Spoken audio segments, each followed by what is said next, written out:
I've got a son who's 13. I've got twin girls, Holly and Kaylee, who are 7.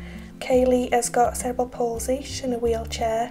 She goes to a special needs school.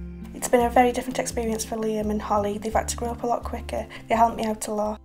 When you're working with all your children, it's important that you look after the needs of your non-disabled children as much as your disabled child. When I was younger, I just felt like dead jealous and left out and as if I didn't have any time with my parents. It's possible that they see all your attention going to your disabled child.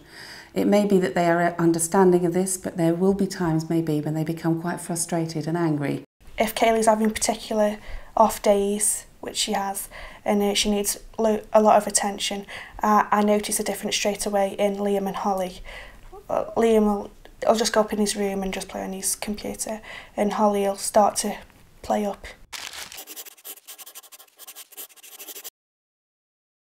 It may be they're particularly protective about their brother or sister. There may occasionally be times when they resent their brother or sister. Each time they need to know that they can talk to you about those feelings. I'll go up to Holly and make sure I go and talk to her and say that I love her and we all love her. And it's just that Kaylee needs that extra attention sometimes, but it's got nothing to do with Holly.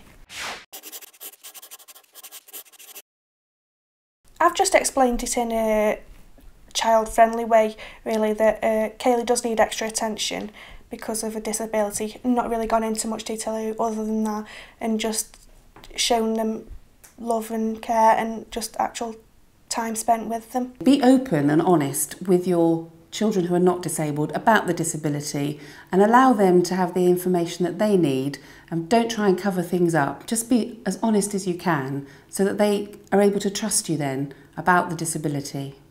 Having a disabled child in the mix is you know, a real pressure, and it's a pressure that, you know, will be very long term. I do have to rely on my youngest child and my oldest to look after themselves in lots of ways and to grow up quite quickly, because I just haven't got the capacity to deal with all 3 of them. I sometimes take him to bed for Mum, and then when I'm getting him changed, he kind of just stands there with this blank look on his face.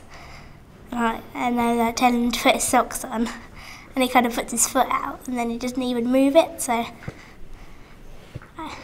yeah. She's coped really well, but you know, she's had to see me at my best and my worst, and she's like my best friend really, and you know, sometimes I worry that that's quite a burden for her to carry. The brothers and sisters of a disabled child will all have different levels of how much they want to be involved in looking after their brother or sister. So I think it's really important that as a parent you discuss that with them and make sure that the caring they do is the caring they want to do. Help Kaylee with homework and get her off the bus after she comes from school, do some activities with her. Liam's very old-headed for his age. He does a lot of things, helps me out a lot. Does a lot of things that normal kids his age would just be off running around.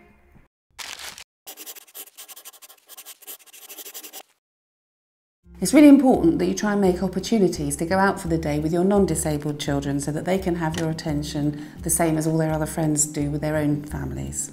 At weekends, Kaylee goes out on trips and activities with other children, so as well as Kaylee having a really good time, that allows me time to spend with Liam and Holly, and we do different things together, like we could go cinema or go swimming or just watch DVDs or go to the park, and it's just lovely to have them and be free and watch them actually be children and without having the caring role and just be carefree.